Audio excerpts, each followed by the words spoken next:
배 소장님, 오늘이 19일이니까 이제 대선이 진짜 보름 남았습니다. 예. 공식 선거 운동은 이제 중반전에 들어갔고요. 현재 판세 어떻게 보십니까? 1강 1중약 1약 뭐 그대로입니까? 이재명 뭐 대세론이 지속되고 있죠. 그렇지만 김문수 후보가 또 맹추격을 하고 있는 것이고, 우리는 항상 선거라는 것은 끝날 때까지 끝난 건 아니다. 몰라요. 그래서 늘 우리가 유권자들의 마음이 무서운 거 아니겠습니까? 민심은 천심이고 천심은 민심이다.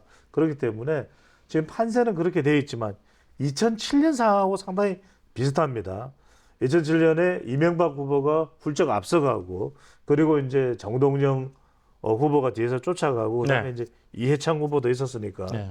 근데 그때에 비하면은 그래도 이제 이준석 후보가 이해창 후보만큼은 아니고, 또 정동영 후보보다는 또 더 치열하게 김문수 후보가 쫓아가고 있는데, 모르죠. 어려운 선거이기는 합니다. 그럼에도 불구하고 우리는 선거는 언제나 그 끝을 모른다는 이야기를 하지 않습니까? 그렇기 때문에 이 중반전에서, 그리고 또 1차 토론에 상당히 김문수 후보가 절박한 또 심정도 엿보였어요. 네. 그런 부분들이 작동된다면 그래서 이제 어느 수준까지 쫓아가느냐가 상당히 중요할 텐데, 이번 주가 김문수 후보가 상당히 좀 맹추격하는 한 주가 될 것이다. 왜?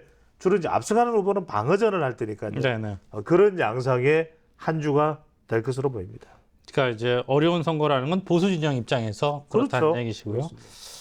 지금 말씀하신 대로 어제 저녁 18일이었죠. 4명의 후보가 참여하는 첫 TV 토론회가 열렸어요. 네. 뭐 관심 있게 보셨을 텐데 일단 먼저 전체적인 평가를 어떻게 하세요? 전체적인 평가는 각자 할 말을 했다, 네. 이렇게 볼 수 있는 것이고, 한 가지 특징 중에 하나는 것은 이재명 후보가 유세에서는 중도 보수를 많이 표방해요. 근데 TV 토론회 그것도 경제예요. 경제는 또 이재명 후보가 가장 내세우는 주제이기도 하다 보니까 자신의 성향을 좀 뚜렷하게 드러낸 거 아닌가. 자. 그러니까 가령 원전만 하더라도 탈원전이에요. 보면 탈원전 성격이 강해요. 완전히 탈원전은 아니더라도 믹스한다는 건데. 그렇죠. 예. 근데 믹스라도 믹스가 제일 어려운 이야기죠. 예. 믹스가 뭐예요? 무슨 뭐 토마토 주스 믹스야 아니죠. 예. 그러니까 이제 그러다 보니까 지금 두코바니 원전도 지금 계약 체결해야 되는데 이런 게 조금 어려워지는 거 아니냐. 그러면서 이제 여기서 김문수 후보가 훅 들어옵니다. 아니, 그 문재인 대통령이 후보가 무슨 영화 한 편 보고 뭐 원전이 무섭다 어쩐다 뭐 이렇게 이제 공격을 하니까 상당히 이런 거는 이재명 후보에게도 뜨끔한 거죠. 네. 왜냐하면은 지금 원전이 굉장히 주요 산업이에요. 프랑스도 그렇고, 프랑스 EDF는 우리의 강력한 경쟁자란 말이에요. 그러면 프랑스는 원전이 그냥 아무짝에도 쓸모없는데 그렇게 국가 경쟁력을 키우는 거 아닐까요? 미국의 웨스팅하우스도 있고. 그러다 보니까 이준석 후보도 어떤 얘기를 하냐면, 아니, 원전 같은 걸 해야죠. 값싼 그런 이 에너지원이다. 이렇게 얘기를 하니까 두 사람이 저를 공격하시나요? 뭐 이렇게 이제 또 이재명 후보도 이야기하고, 상당히 원전에서 입장이 달랐고, 또 하나가 이제 주요 정책인데 양곡관리법, 네. 그리고 이제 노란봉투법. 예. 그러니까 노란봉투법은 뭐냐면 지금 상당히 걱정하는 것이, 이렇게 되면은 기업들이 어려워져요. 그죠? 중대재해처벌법도 상당히 논란이 됐던 이유가 그거였잖아요. 네. 그다음에 또 하나가 양곡관리법은, 아니 그러니까 막 쌀농사만 짓지 이게 농업 다각화를 해야 되는데 안 하지 않냐. 그러니까 이른바 눈먼 돈이 나간다. 그러니까 눈먼 돈이니까 좀 표현이 그럴 수 있으니까 정체불명의 돈이 나간다, 이렇게 될 수 있단 말이에요. 근데 그런 부분에 있어서 이재명 후보는 당연히 그걸 해야 된다라고 이야기를 하고 있거든요. 네. 양곡관리법이나 노란봉투법. 그런 면에서는 사실 선거용이고 중도 보수 표방은 이재명 후보가 강력하게 좀 진보적이고, 그 다음에 지역 앞에도 아주 강조를 했어요. 그런 부분들이 상당히 실제 만약에 이것이 누가 이제 대통령이 된다고 할 경우에는 강력하게 밀어붙일 수 있는 사안이기 때문에 큰 충돌이 날 수 있는 그런 정책, 그런 부분들은 확연하게 엇갈리는 걸 볼 수가 있었습니다. 자, 그런 것들이 현재 구도를 깰 만한 것은 있었습니까? 그렇지는 않죠. 그렇진 워낙 않죠. 지금이 굳어져 있는 그런 또 판세이기도 하지만, 물론 뭐 다 끝난 건 아니에요. 그래서 이제 작게는 영향을 미칠 수 있습니다만, 가령 선거가 9월 달이다. 네. 그럼 크게 영향을 미칠 수가 있겠죠. 하지만 6월 3일이 이미 정해져 있는 그 네. 사전투표는 보름 남았습니다. 또 그 전이고요. 예. 그러다 보니까 이것이 미칠 수 있는 선거판을 뒤집게 할 수 있느냐 이런 부분들은 우리가 간단하게 말할 수 있는 부분은 아닌 걸로 보입니다. 근데 각자가 할 말을 다 했다는 예. TV 토론회라면 사실은 현재 구도를 깰 만한 요인이 없었고 그렇다면 현재 구도가 유지되는 거니까 앞서가는 쪽에서는 나름 잘 선방했다. 뭐 이렇게 해석이 되는 건가요? 그럴 수도 있지만 예. 한편으로는 또 더 주목을 끌지는 못했어요. 예. 그러니까 그 부분은 뭐냐면 그래도 정말 유력 후보가 그만큼 경제 정책에 있어서도 탁월하다 이런 평가를 받는 건 아니었잖아요. 그런 의미가 오히려 맞습니다. 큰 기대를 하지는 않았지만 김문수 후보의 경우에는 좀 절박한 심정도 묻어났어요. 그러다 보니까 토론을 당내 경선 때도 보면 아주 탁월하게 잘하는 건 아니었죠. 네, 네, 네. 그런데도 절박하죠. 또 위기감도 있죠. 그런 부분에 있어서의 처지나 상황이 김문수 후보는 상당히 좀 잘 표현이 된 건 아닌가. 한편으로는 이준석 후보의 경우에는 말은 참 잘했어요. 네. 역시 그냥 또 40대 달변 대선 후보의 진면목은 보여줬는데 문제는 뭐냐면 그게 이제 표로 이어지느냐. 네. 그럼 이제 당장 그런 정책이 있다더라도 이준석 후보에게 돌아갈 수밖에 없는 질문은 3명의 국회의원을 가지고 뭘 하겠느냐. 이게 될 수밖에 없거든요. 네. 그런 부분들이 이제 이준석 후보에게 약점인데 그런 면에서는 또 흥미로운 양상이 조금 그래도 약간 공동작전도 인지될 정도였어요. 그러니까 이준석 후보와 김문수 후보는 쫓아가야 되는 그런 후보잖아요. 그런 후보니까 두 사람이 좀 이재명 후보를 몰아세우는 전략. 그러다 보니까 이게 좀 단일화의 전초전 아니냐 이렇게 인식하는 신호로도 보였다라고 평가받는 부분도 있는 것으로 보입니다. 네. 또 다른 큰 주제 중에 하나가 개헌이죠. 그렇죠. 이번 주에 이제 이재명 후보, 김문수 후보 다 개헌 구상을 발표했어요. 그렇습니다. 그리고 뭐 이준석 후보도 뭐 개헌에 대해서 반대를 할 이유는 없어요. 그렇다면은 뭐 5.18이라든지 이런 내용을 집어넣는다라는 부분에 대해서도 공감대가 형성되어 있고 첫 번째로는 결국 이재명 후보도 개헌에 대해서 쫄리는 거야. 얘기는 한 거죠, 그죠? 그렇죠. 예. 그러니까 하도 이제 사람들이 더군다나 우리 방송에서 그랬잖아요. 네. 우리 방송에서 제가 뭐라고 그랬습니까? 개헌이 대선보다 더 중요할 수 있다. 이게 방송을 보는 거예요. 예. 그러니까 우리 방송을 봤겠죠. 안 봤으면 억지로라도 보게 해야죠. 예. 그러니까 이제 그러다 보니까 개헌이 중요한 줄 아는 거예요. 네. 이재명 후보도. 네. 그래서 탁 하고 터뜨린 게 4년 연임. 그 다음에 또 뭐라고 해야겠습니까? 결선 투표제를 네, 하겠다. 대선 결선 투표죠. 그러니까 이런 걸 보면 이제는 개헌을 안 할 수는 없을 거예요. 누가 되더라도. 왜냐하면 계속해서 이재명 그때 약속하지 않았냐? 당신 거짓말쟁이냐? 왜 안 하느냐?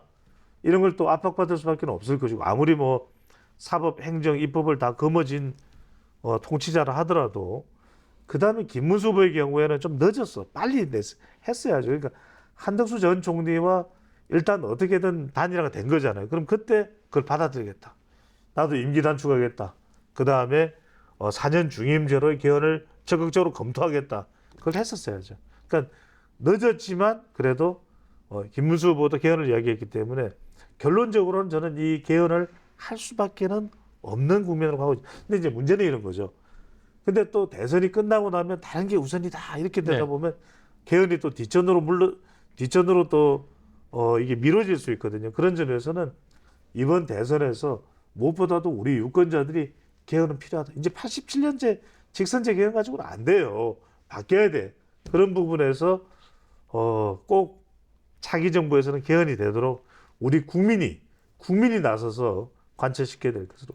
수차례에 걸쳐서 방송에서 개헌의 중요성을 강조하셨고 지금 어느 때보다도 개헌이 이제 이루어질 수 있는 토양은 마련된 거다 이렇게 보면 되겠네요. 그렇죠. 그리고 이제 저는 김문수 후보는 임기 단축까지도 이야기를 했지 않습니까? 적어도 그러면은 저는 임기 단축은 아니더라도 누가 당선되든 국회의원의 임기와 맞춘다. 대통령의 임기를 맞추는 이건 또 검토해 볼 수 있어요. 네. 어떻게든 간에. 그러니까 방법 중에 하나는 2028년에 국회의원 선거가 있는데 이때 2년 임기로 절반만 뽑는 것도 방법 아니겠습니까? 이제 여러 가지 그렇죠. 상상 그런 부분들을 동원해서라도 대통령의 임기와 국회의원의 임기가 함께 갈 수 있도록 그러니까 이제 절반만 뽑고 뭐 절반을 또 1년 뒤에 뽑는다든지 그런 방법도 저는 시도될 수 있을 거예요. 그러니까 좀 엇갈리게 해서 또는 일치되도록 해서 중간 평가와 그러니까 한쪽에 너무 몰빵이 안 되도록 그 여소야대가 되도록 또 대통령의 임기 내내 발목이 잡히도록 하지 않는 그런 또 정치 개혁도 충분히 검토 가능할 것으로.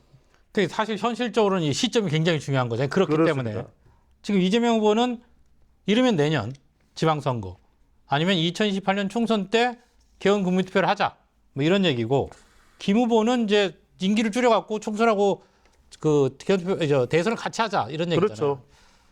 이게 그 시점상으로 보면 어떤 차이가 있는 거예요? 그러면 이게 시점상으로 보면 네. 저는 김문수 후보의 의지가 반영됐다고 봐야 되겠죠. 네. 그러니까 대통령 임기를 줄여서라도의 의미니까 줄이면 더 좋을 테고 네. 하지만 그걸 뭐 못 받아들일 수도 있는 거니까 그러면 대통령의 임기와 핵심은 이거잖아요. 대통령의 임기를 줄였냐 이것도 중요하지만 대통령의 임기와 국회의원의 임기가 일치되도록 해서 상호작용이 일어나고 또 선거에 지나치게 또는 여소야대가 돼서 국정 운영이 줄타건으로 못 가도록 하자는 게 핵심 사항 아니에요. 네. 핵심 내용은 그게 되게끔 자극을 했다라는 것은 김문수 후보가 잘한 거예요.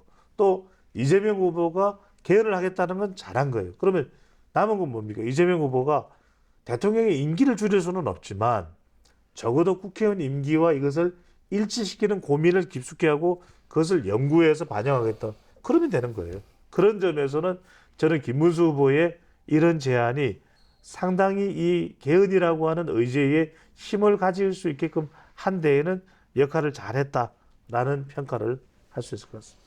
지난주에 이제 TV 토론의 개헌이 쟁점이었고 또 하나의 큰 쟁점이 있었죠. 윤석열 전 대통령의 탈당.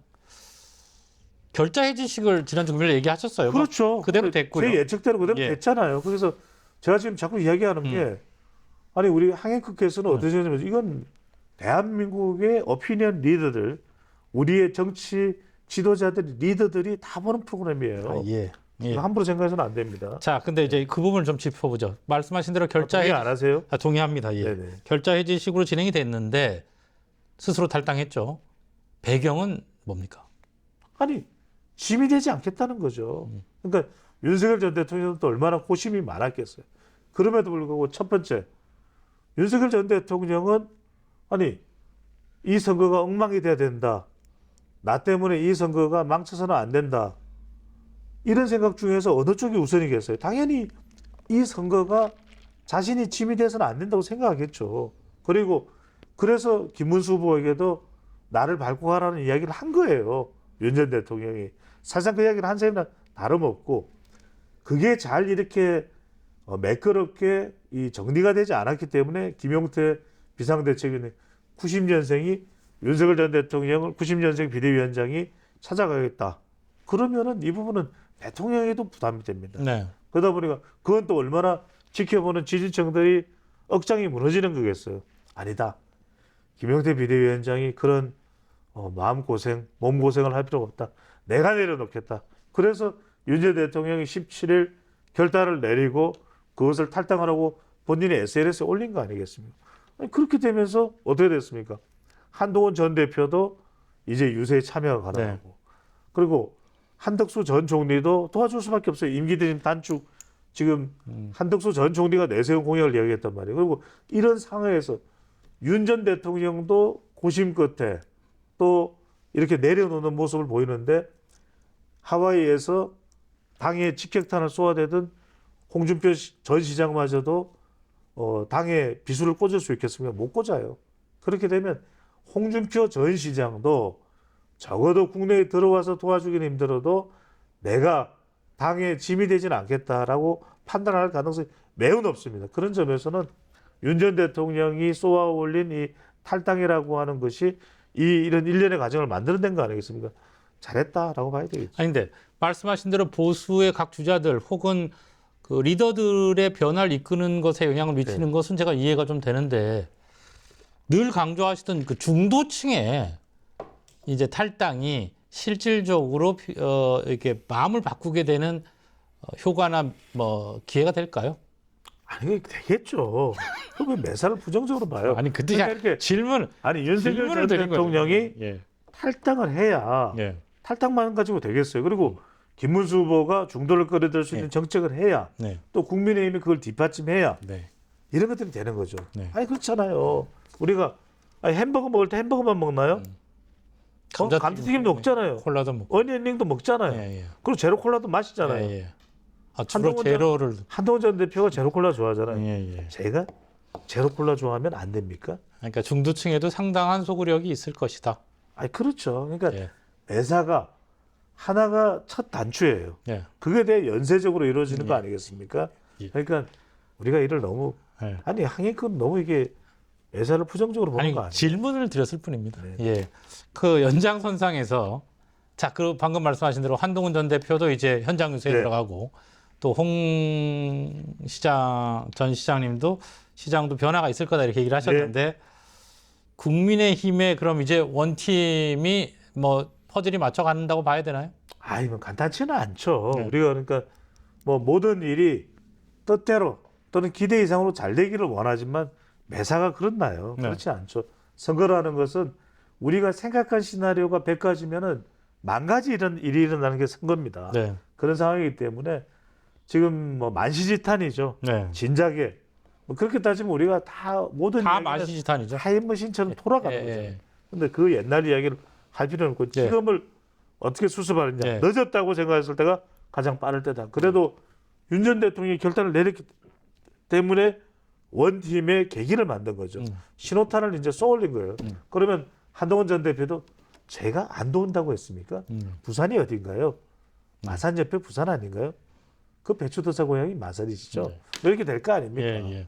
그러면 저는 고향입니다. 예. 마산이죠? 경주배시. 경주배시입니다. 예, 예. 헷갈릴 수 경주배시 있습니다. 예. 헷갈릴 수 있기 때문에 예. 다시 정리를 드리면 예. 경주배시. 예, 예. 자 그런 상황에서 다 각각의 이제 도움이 될 것이고 지금 막 사람들이 떠나고 있잖아요. 예. 윤여준, 예. 권오을, 예.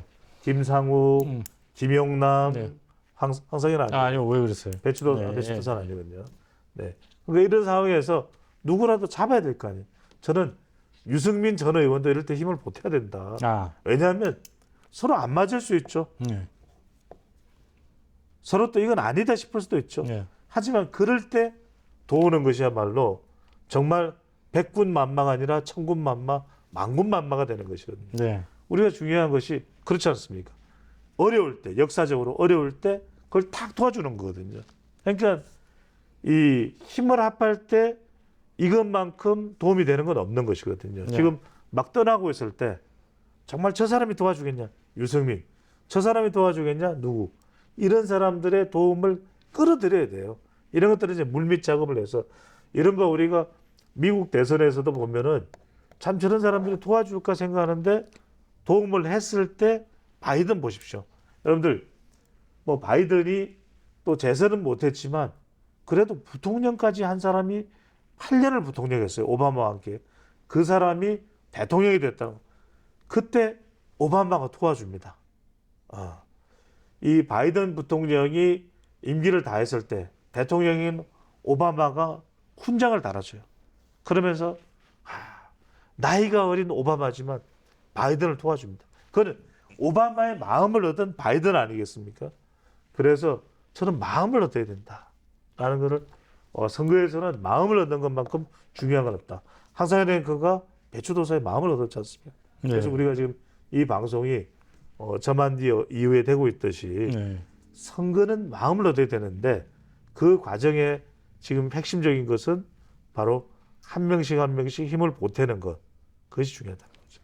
보수 대 결집 뭐 이렇게 되는 겁니까? 그렇습니다. 이렇게 됐을 때 이른바 이준석 후보와의 단이라도 모색할 수가 있는 것이거든요. 그러면 그런 분위기가 막 되고 지지층들은 한번 해볼 만하다 이야기를 할 때 지지율도 올라가요. 네. 그러니까 무서운 게 보십시오. 제가 늘 여러분들에게 말씀드렸습니다만 50대 35는 멀어 보이죠. 예. 49대 41은 멀어 보이나요? 앞에 사자라서 그런가요? 좀 가까워 보이긴 하네요. 가까워 보이죠. 네. 6%가 변한 거예요. 고작. 예. 6%가 내려오면 이재명 후보는 49. 그다음에 35인 김문수 후보가 6% 올라가면 41이래요. 그러면 49대 41, 8%인 이준석까지 합하면 49대 49예요. 그러니까 제가 드리는 말씀은 실제 선거가 이렇게 되느냐 안 되느냐를 따라서 이럴 가능성은 열려 있는 겁니다. 과연 후보가 감동을 만들어내고 드라마를 만들어내고 역전을 만들어내는 것은 우리가 다 이 현장에서 감동에 달려 있다라는 말씀입니다. 자, 말씀하신 걸 다 받아들여도 시간은 이제 15일 남았습니다. 그렇습니다. 특히 이번 주, 그러니까 중간 이제 마지막 주가 되고요. 다음 주가 되면 이번 주 우리가 주목해야 할 뭐 이슈, 이벤트 뭘 좀 봐야 합니까? 저는 하나의 초점을 맞추고 있습니다. 말입니다. 이 말은 홀스가 아니라 네. 말 그대로 예. 하트입니다. 하트. 예. 홀스가 아니라 같은 H인데 하트다. 예. 마음이다. 네. 왜냐하면 이 말은 heart. 네. 결과적으로는 얼마나 이 중도층의 마음을 조금 가져올 수 있는 김문수 후보의 대반전이 이루어지느냐. 그것이 있느냐 없느냐. 왜냐하면 앞서가고 있는 이재명 후보야 지키는 싸움이니까 이제 예. 더 확장을 하는 싸움이라기보다는 그러면 결국 초점은 김문수 후보에 맞춰줄 수밖에 없습니다. 또 김문수 후보를 응원한다는 의미가 그러니까 추격하는. 그렇죠. 예, 예. 그러면 김문수 후보는 지금과 같은 식으로면 앞설 수가 없어요. 우리가 그렇잖아요. 자, 게임을 할 때도 보면은 그냥 같은 속도로 앞에 이미 앞서가고 있는 못 사람은 따라가죠. 못 따라가죠. 그러면 예. 점핑을 해야 돼요. 네. 점핑. 이 점핑을 하려면은 도약대가 필요하거든요. 네. 어떤 도약대를 김문수 후보가 만들어내느냐. 이 부분이 이번 한 주인데 그건 결국 말입니다. 네. 후보자의 말. 김문수 후보가 어떤 정책이든 어떤 이슈든 만들어내느냐. 이 모든 것은 말. 홀스가 아니라 이 아니라 heart. 마음. 두근두근에 달려있다는 말씀을 드립니다. 끝맺기 전에 제가 하나만 더 여쭤볼게요. 네네. 이제 정치 정제 전문가시고 뭐 공부를 하신 분이니까 네. 통상 공식 선거 운동 기간의 이 중반이 어떤 의미가 있습니까? 이게 지번 선거를 포함해서. 그렇죠. 보통 이제 중반이라는 것은 예. 사실 이대로 계속 가느냐, 예. 아니면 뭔가 극적 반전이 있느냐. 그 분수령입니까? 보통은 이제 판이 많이 이렇게 차이가 있으면은 예. 잘 극적 반전이라기보다는 그대로 그냥 관성으로 이 흐름으로 이어지는 경우들이 많은데 또 팽팽할 때는 극적 반전이 이루어지기도 합니다. 그 대표적인 지난 선거 때 보면 여러분들 끝까지 몰랐던 단일화가 막판에 진행이 되잖아요. 예, 예. 근데 그게 0.73%포인트로 대선 결과가 나옵니다. 결국 막판에 박빙의 승부전에서 심지어는 지난 대선 같은 경우에는 여론조사 결과가 똑같게 나오게 됐어요. 그런데 0.73의 차이를 만들어낸 것은 누군가 카드를 빼내들었을 때 움직이는 것이거든요. 그런 카드가 참 쉽게 나올 수 있는 국면은 아니죠. 네. 하지만 전형적인 우리가 이전의 대선을 본다면 하지만 이번 대선은 모릅니다. 왜? 조기 대선이고 그만큼 절박하고 짧았고. 나라의 운명이 걸려있기 때문에 어떤 돌발적인 이슈가 터질지를 예측할 수는 없어요. 그런 점에서 남아있는 것은 그득 후보자의 입이다, 말이다 라는 말씀드립니다. 네, 오늘 여기까지 듣겠습니다. 고맙습니다. 감사합니다.